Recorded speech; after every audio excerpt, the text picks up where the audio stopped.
औज़ु बिल्लाहि मिनश्शैतानिर्रजीम बिस्मिल्लाहिर्रहमानिर्रहीम अस्सलामु अलैकुम।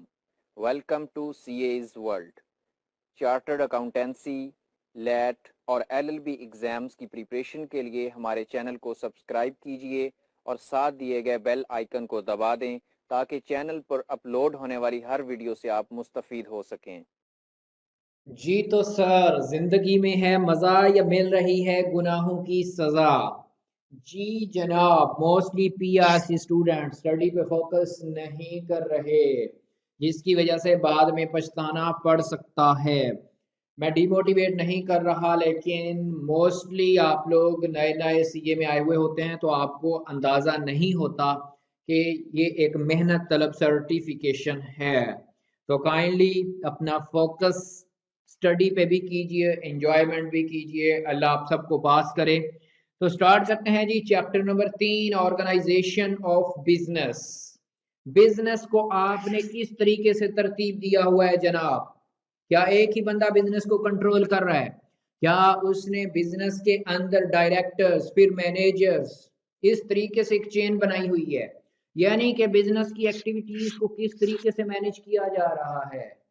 तो इस सब के बारे में हम देखेंगे इस चैप्टर के अंदर। Chapter number 3, PRC 5, organisation of business.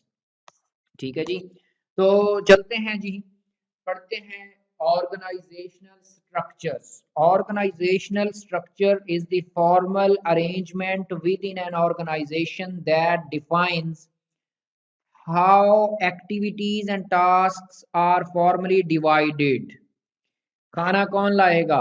Rafiq. पानी कौन लाएगा? शफीक। ठीक है जी। उसके बाद बर्तन कौन धोएगा? हबीब। इस तरीके से इस सारी डिवीजन को क्या कहेंगे हम? Organizational structure. And how processes and information would flow within this structure in order to achieve the goals and objectives of an organization. जाहिरी सी बात है जनाब, ये तो मैंने आपको बता दिया कि डिवीजन किस तरह होगी, फलां काम कौन करेगा, फिर इन सब में इंफॉर्मेशन पास करने का क्या तरीका कार होगा। अब इसकी मिसाल मैं आपको कंपनी के पॉइंट ऑफ व्यू से देता हूं। लेक्चर थोड़ा स्लो चलेगा क्योंकि चीजें क्लियर करके चलूंगा तो इंशाल्लाह फायदा होगा। जल्दी करूंगा तो रीडिंग कराऊंगा, आपका भी टाइम जाया करूंगा, अपनी भी जान ही छुड़वा रहा हूँ। तो जनाब, इंफॉर्मेशन कंपनीज के अंदर इस तरीके से होती है कि जो नॉर्मल एम्प्लॉयज होते हैं, मुलाजमीन, वो सुपरवाइजर को बताते हैं, सुपरवाइजर अपने मैनेजर को बताता है, मैनेजर फिर ऊपर टॉप मैनेजमेंट को बात करता है, फिर टॉप मैनेजमेंट जो होती है वो मालिकान से बात करते हैं। तो ये क्या हो गया? एक प्रोसेस हो गया। इंफॉर्मेशन इस तरीके से ऊपर से नीचे से ऊपर जाती है। और अगर ऊपर से नीचे आनी हो, ऊपर से नीचे का मतलब क्या है कि मालिकान डायरेक्टर्स को कहेंगे, डायरेक्टर्स फिर जो है वो जो उन अपने जो भी, लेट्स सपोज डायरेक्टर के बाद होता ही मैनेजर का है कंपनी में, तो वो मैनेजर को कम्युनिकेट करेगा, फिर मैनेजर सुपरवाइजर को कम्युनिकेट करेगा, फिर सुपरवाइजर नीचे एम्प्लॉयज को कम्युनिकेट करेगा। या जो भी प्रोजेक्ट या टास्क है, जो एक मिसाल के तौर पे एक ड्रामा सीरियल बन रहा है तो उसका जो भी प्रोजेक्ट लीडर होगा उसको बताया जाएगा, वो फिर नीचे बाकी टीम को बताएगा। ठीक है जी।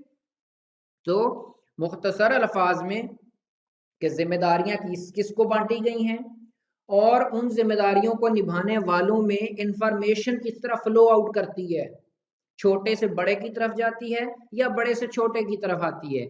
इस इस सारे को क्या, प्रोसेस को क्या कहते हैं? डिवीजन और इंफॉर्मेशन फ्लो प्रोसेस को क्या कहते हैं जनाब? Organisational structure. तो सिंपल मैं लिख भी सकता हूं कि डिवीजन, ठीक है जी, जमा इंफॉर्मेशन फ्लो प्रोसेस, इसको क्या कहते हैं? Organisational structure. अल्टीमेट मकसद क्या होता है कि जो भी उनका टारगेट है उसको अचीव करना। The purpose of having an organizational structure is that it divides work to be done into specific jobs and departments, के काम को मुख्तलिफ डिपार्टमेंट्स में, या आसान अल्फाज में समझने के लिए आप कह लें कि मुख्तलिफ लोगों में तकसीम करना, जिम्मेदारियां मुख्तलिफ लोगों में तकसीम करना। Assign task and responsibilities associated with individual jobs, मकसद वही है कि फिर पहले तो होता है कि फलां डिपार्टमेंट को जी, मिसाल के तौर पे कि जो है वो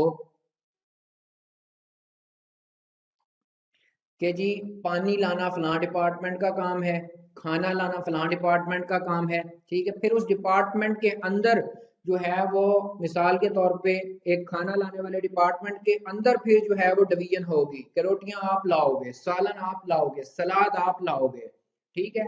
तो इस तरीके से coordinates diverse organisational task, diverse का मतलब होता है मुख्तलिफ, ऑर्गेनाइजेशनल टास्क, जाहिर सी बात है फिर जो खाना लाने वाला डिपार्टमेंट होगा उनके जो लोग जिन लोगों को जिम्मेदारियां दी गई होंगी उनकी आपस में कम्युनिकेशन होगी, कोऑर्डिनेशन होगी कि हाँ भाई किस टाइम पे रोटी लानी है, किस टाइम पे सालन लाना है, ठीक है जी।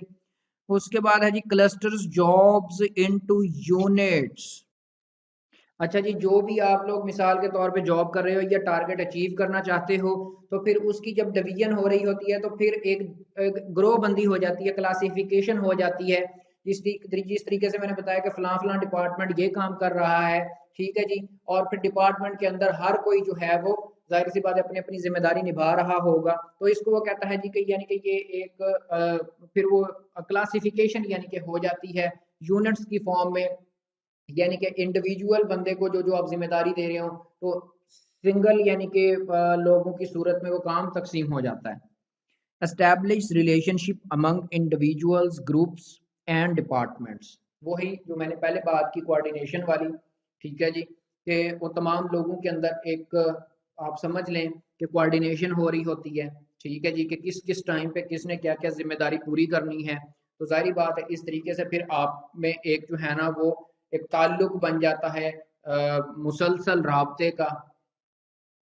Establish formal lines of authority, ठीक है। फॉर्मल लाइंस ऑफ अथॉरिटी मैंने स्टार्ट में बात की, डायरेक्टर, मैनेजर, सुपरवाइजर और employees. Allocates and deploys organisational resources, resources क्या होते हैं, लेबर रिसोर्सेज किस तरह आपने यूज करने हैं, ठीक है जी। और बाकी रिसोर्सेज जो है आपके पास है, मिसाल के तौर पे आपके पास इन्वेंट्री पड़ी है, स्टॉक है, जो कुछ भी है वो आपने किस तरीके से यूज करना है। तो ये इसके पर्पस हैं ऑर्गेनाइजेशन स्ट्रक्चर के, यानी कि काम को किस किस तरीके से भाई डिवाइड करना है, ठीक है। एक ये हो गया, फिर यानी कि किस किस डिपार्टमेंट के जिम्मे क्या क्या काम लगाना है, फिर डिपार्टमेंट के अंदर किस किस बंदे को क्या क्या जिम्मेदारी देनी है, ठीक है। फिर उसके बाद ये होता है कि जिन जिन लोगों को जिम्मेदारी हुई है वो आपस में एक ताल्लुक, एक रिलेशनशिप बनाते हैं, आपस में कोऑर्डिनेट करते हैं। फिर जो है वो यानी कि रैंकिंग क्या है, पोजीशंस की रैंकिंग ऑफ पोजीशंस का मतलब है कि कौन सा बंदा किस किस पोस्ट पे बैठा हुआ है, ठीक है जी। हायरार्की उनकी क्या है, यानी कि तरतीब क्या है। उसके बाद जो है वो फिर उनको जिस जिस डिपार्टमेंट को जिस जिस बंदे को जो जो चीज़ें चाहिए अपना किरदार अदा करने के लिए, ठीक है, वो चीज़ें उन्हें देना। मिसाल के तौर पे अब खाना लाने वालों को जो है वो अपने पैसे देने हैं, सलाद वाले को सलाद के पैसे देने हैं, सालन लाने वाले को आपने बर्तन देने हैं, और एक यानी कि साथ को बंदा चाहिए तो वो देना है ताकि जो खाना साथ उसके पकड़ के ला सके अगर वो बाइक चलाएगा तो। यानी कि इस तरीके से आसान सी ये कहानी है। To put it in the simplest terms possible, an organizational structure describes how a company, division, team or other organization is built. तो ऑर्गेनाइजेशनल स्ट्रक्चर ये बताता है, ठीक है जी, कि कंपनी और उसमें क्या तकसीम है, टीम किस तरह बनती है, ठीक है जी। या मतलब ये है कि पूरी ये कंपनी किस तरीके से काम कर रही है, आसान अल्फाज में जिम्मेदारियां किस किस तरह बटी हुई हैं, कौन कौन बंदा क्या क्या किरदार अदा कर रहा है, और अल्टीमेटली कंपनी अपने टारगेट्स अचीव करने में कामयाब होती है। How all of its various components fit together. An organizational structure consists of activities such as task allocation, हर बंदे को उसके हिस्से का काम दे दिया गया, coordination and supervision, coordination आपस में पहले बात की, राब्ते की, ताल्लुक की, डिस्कशन, और सुपरविजन सुपरवाइजर का काम होता है देखना काम सही हो रहा है या नहीं, which are directed towards the achievement of organizational aims in an effective and efficient manner। जाहिर सी बात है कि अल्टीमेट मकसद टारगेट अचीव करना है। Importance of management structure, choosing the correct management structure ensures an organization's continued growth। अगर यानी कि सही क्लासिफिकेशन होगी जिम्मेदारियों की ऑर्गेनाइजेशन के अंदर तो उसका वो कहता है किस चीज में फायदा होगा कि ये हम चेक कर सकेंगे कि ऑर्गेनाइजेशन जो है वो मुसलसल तरक्की कर रही है, क्या वो जवाल की तरफ तो नहीं जा रही। Content employees and profitable returns, for the share holders, यानी कि मालिकान को फायदा हो रहा है या नहीं। Choosing the wrong structure creates tensions between the employees and managers, अगर आपने सही दर्जाबंदी ना की, उस बंदे को वो काम आता ही नहीं है, उसे दे दिया, तो फिर गड़बड़ तो होगी। फिर आप मैनेजर एम्प्लॉयज को डांट रहा होगा, एम्प्लॉयज अपना गुस्सा निकाल रहे होंगे। अलाउ, या वो अगर गलत काम कर देंगे तो फिर भी अल्टीमेटली लॉस होगा। Allows inefficient work practices to flourish and reduces company profitability, जिससे अल्टीमेटली होता ये है कि फिर प्रॉफिट लॉस में बदल जाता है और कंपनी को जो है वो बंद करना पड़ता है। Unfortunately, many managers take it for granted that their organization's management structure is correct, static and never requires changing। वो कहता है कि कुछ मैनेजर्स जो है ना, वो बदकिस्मती से ये सोचते हैं कि जो उन्हें स्ट्रक्चर दिया गया है वो बिल्कुल ठीक है और टाइम टू टाइम उसे अपडेट करने की कोई ज़रूरत नहीं है। ठीक है जी। However, such assumptions are naive, and as the pace of change increases, there is a need to continually assess the suitability of companies management structure। वो कहता है टाइम टू टाइम यानी कि इसको अपडेट करना चाहिए। जाहिर बात है, जो इंसान अपने आप को हालात के मुताबिक नहीं बदलता, वो फिर एक दिन जो है ना वो मारा जाता है। अब आसान सी एग्जांपल आपको दूं तो अब आप अगर देखें कि नोकिया कंपनी तकरीबन जो है ना वो फ्लॉप हो चुकी है, ठीक है, लेकिन आईफोन कितने साल से चलता आ रहा है। वजह यही है कि नोकिया के सीईओ ने भी जब इंटरव्यू किया था, बताया था उसने, जिस दिन ये सेल आउट हो रही थी, तो उन्होंने बताया था जी कि माइक्रोसॉफ्ट को इन्होंने सेल की थी। ठीक है जी। तो उसके सीईओ ने जो इंटरव्यू दिया था, उस इंटरव्यू देते हुए रो पड़े थे और उन्होंने इसके अंदर बताया था कि हमारे नाकाम होने की सबसे बड़ी वजह है कि हमने अपने आप को with the passage of time update नहीं किया। लेकिन आईफोन को आप देख लें कि वो टाइम गुजरने के साथ साथ अपने आप को अपडेट करते रहते हैं, मजीद नई चीजें लेके आ रहे होते हैं। A dynamic management structure makes it easier providing a flexible and ready means for growth। जाहिर सी बात है जी, डायनामिक मैनेजमेंट स्ट्रक्चर यानी कि मुतहर्रिक, यानी कि अपडेटेड, एडवांसमेंट, जिस तरह तरक्की हो रही है ज़माने की उसके साथ साथ चलना, अल्टीमेटली फिर आप लोग प्रॉफिट कमा रहे होते हैं। टाइप्स ऑफ ऑर्गेनाइजेशनल स्ट्रक्चर, तो पहले हिस्से में से भाईजान मैक्सिमम क्या हो सकता है, यहाँ से कोई आपको एमसीक्यूज टेस्ट कर सकता है, या इसकी डेफिनेशन तो आसान है कि डिवीजन ऑफ एक्टिविटीज और इंफॉर्मेशन फ्लो प्रोसेस क्या होता है। ठीक है जी। इसके बाद है जी types of organizational structure. Organizational structure differ between entities, यानी कि बड़ी ऑर्गेनाइजेशंस के अंदर, मिसाल के तौर पे यूनिलीवर है तो उसमें अलग तरह का मैनेजमेंट स्ट्रक्चर होगा, जो छोटी कंपनी होगी वहां पे अलग तरह का मैनेजमेंट स्ट्रक्चर होगा। जो बिल्कुल सिंगल लेवल पे आप लोग लगा लें कि किराने की दुकान है, ठीक है, या जूतों की दुकान है, तो वहां पे कुछ और सिनेरियो होगा। तो जैसा कि कह लें, जैसी रूह वैसे फरिश्ते। The organizational structure of an entity should be appropriate for the size of entity। यानी कि वही बात, जिस तरह की रूह वैसे फरिश्ते, जिस तरह की ऑर्गेनाइजेशन उसके लिहाज से मैनेजमेंट स्ट्रक्चर होगा। The nature of its operations, ठीक है जी, नेचर ऑफ इट्स ऑपरेशंस का मतलब है कि वहां पे जो है वो स्किल्ड लोग चाहिए, अनस्किल्ड चाहिए, या कोई भी मार्केट से पकड़ के ले आओ वो भी वो काम कर चला सकता है, या खास सीखे हुए लोगों से वो काम चल सकता है। या नेचर ऑफ ऑपरेशंस अब ये भी ले सकते हैं कि वो किस चीज़ का कारोबार कर रहे हैं, मैन्युफैक्चरिंग का कारोबार है या किताबें बेचने का है।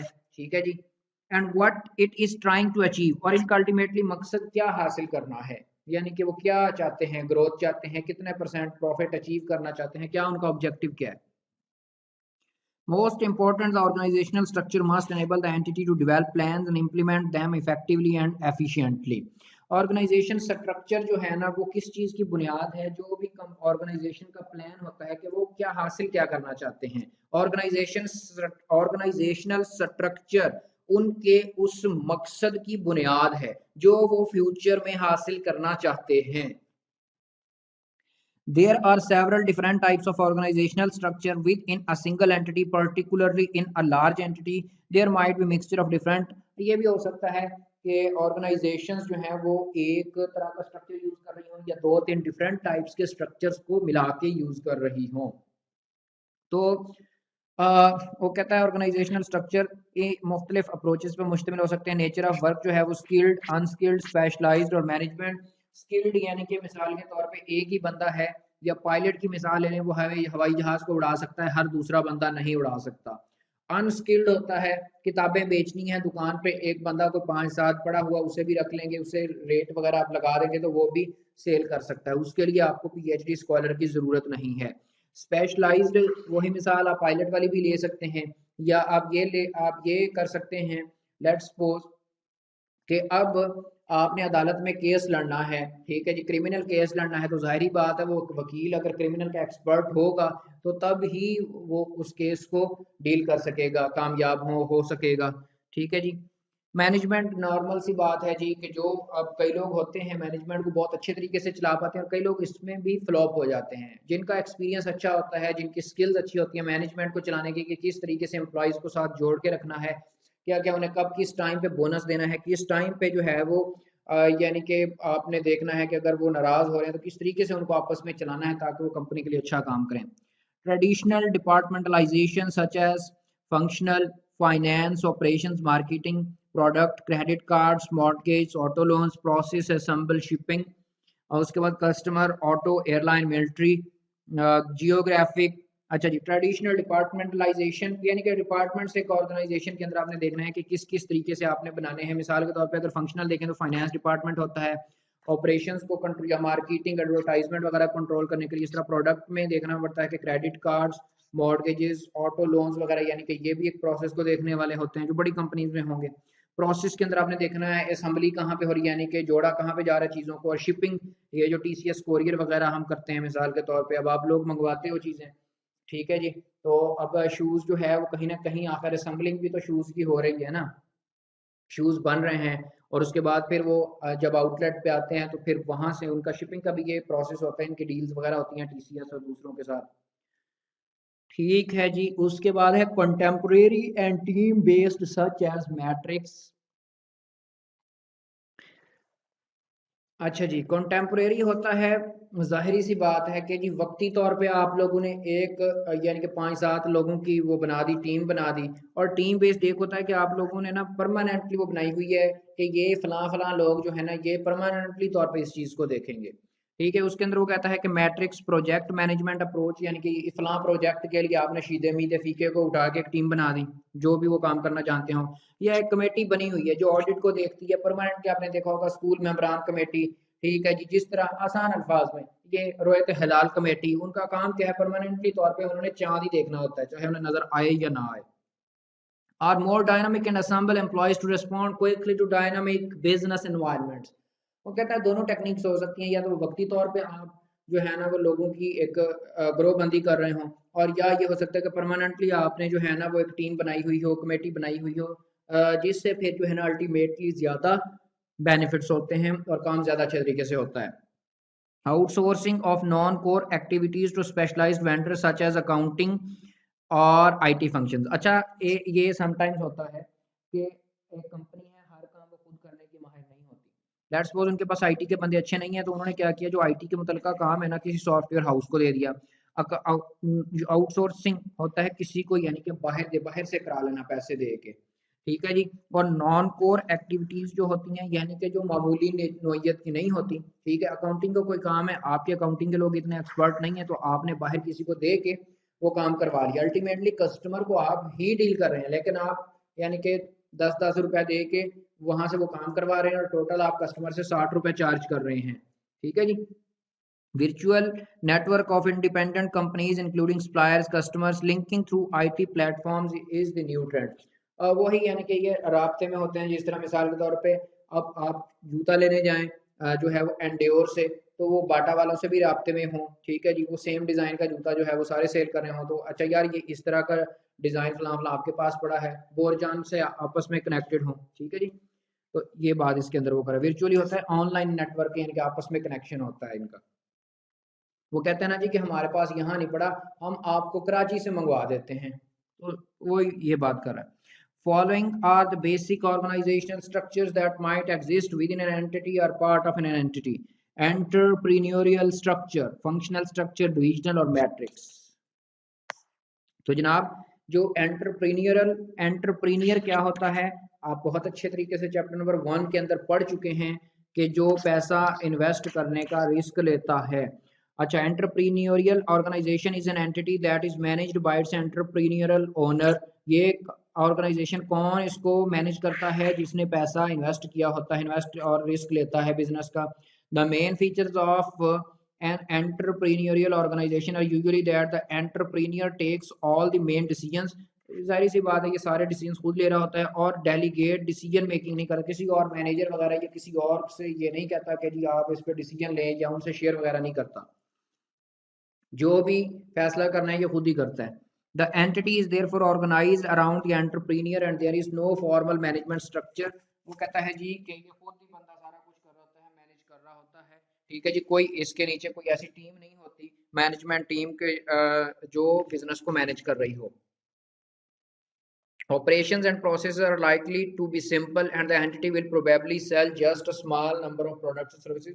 यानी कि उसके कहने का मकसद है कि ये सारा कुछ छोटे लेवल पे हो रहा होता है। मिसाल के तौर पे एंटरप्रीनियर, आप एक किराने की दुकान की मिसाल ले लें, या आप जो है वो ये जो अल्लाह आपका भला करे, आप किसी बुक शॉप पे जाते हैं, बड़े बुक शॉप पे, तो वहां पे उन्होंने जाहिर सी बात है मालिकान जो होते हैं, मालिक होता है जो, उसने खुद ही डिसीजन करना होता है, ना कि उसने नीचे मैनेजर और सुपरवाइजर इस तरह के तो अमला रखा हुआ ही नहीं होता। तो वो छोटे लेवल के कारोबार हैं, लेकिन बड़े लेवल के कारोबार में तो ये वाला स्ट्रक्चर फिर कामयाब ना हो सका। An entrepreneurial organization structure is appropriate when an entity is in the early phase of its life। हाँ, जब कोई कारोबार छोटे लेवल पे है, इब्तदाई लेवल पे है, जारी बात है उसका कोई इतनी सेल परचेज बहुत बड़े पैमाने पे नहीं हो रही होती, तो तब ये वारे है। बाकी बड़े लेवल पे ये वाला स्ट्रक्चर फायदेमंद नहीं है। Has a direct connection with employees, जाहिर बात है मालिक खुद ही एम्प्लॉइज को भी डील कर रहा होता है। As it grows larger an entrepreneurial organised structure will become inefficient and formal management structure is needed. ठीक है जी, बड़े लेवल पे वो कहता है जी कि ये नाकाम हो जाता है, फिर आपको फॉर्मल मैनेजमेंट स्ट्रक्चर जो है वो, फॉर्मल मैनेजमेंट स्ट्रक्चर, फॉर्मल का तो मतलब होता है कि कारोबारी या प्रोफेशनल, ठीक है जी, ये तो वैसे लफ्ज यूज करा है, यानी कि वो फिर बाकियों में से देखते हैं कौन सा फिट आएगा। उसके बाद जो है जनाब फंक्शनल ऑर्गेनाइजेशन, तो इसके अंदर जो कहानी है उसके अंदर ये है कि मिसाल के तौर पे अकाउंटिंग वालों का एक ग्रुप बना दिया जाता है, लॉ वालों का एक ग्रुप बना दिया जाता है, तो फिर हर ग्रुप जो जो फंक्शन कर रहा होता है इसको फिर फंक्शनल ऑर्गेनाइजेशन कहते हैं। A functional organization groups together who have comparable skills and perform similar tasks। यही मैंने आपको पहले बता दिया कि अकाउंटिंग वाले एक जगह पे, लॉ वाले एक जगह पे, ठीक है जी। तो इस तरीके से एचआर वाले एक जगह पे जो फ्रंट ऑफिस को डील करते हैं। This form of organisation is fairly typical for small to medium. अब इसको अंडरलाइन कर लें, ये एमसीक्यूज आ सकता है, ठीक है जी, कि ये वाला जो ऑर्गेनाइजेशनल स्ट्रक्चर ये किसके लिए, स्मॉल टू मीडियम, यानी कि नॉर्मल में ये मीडियम में यूज होता है, मीडियम कंपनीज के अंदर यूज होता है, यानी कि जो कि अपने लोगों की क्लासिफिकेशन करते हैं उनके फंक्शंस के लिहाज से। Accountants are group together as are people in finance. Marketing and sales वालों का एक ग्रुप बना दिया, ह्यूमन रिसोर्स वालों का इस तरीके से। Each unit is headed by an individual with expertise in the units particular function. Examples of typical functions in a business enterprise include human resources, operations, marketing, finance।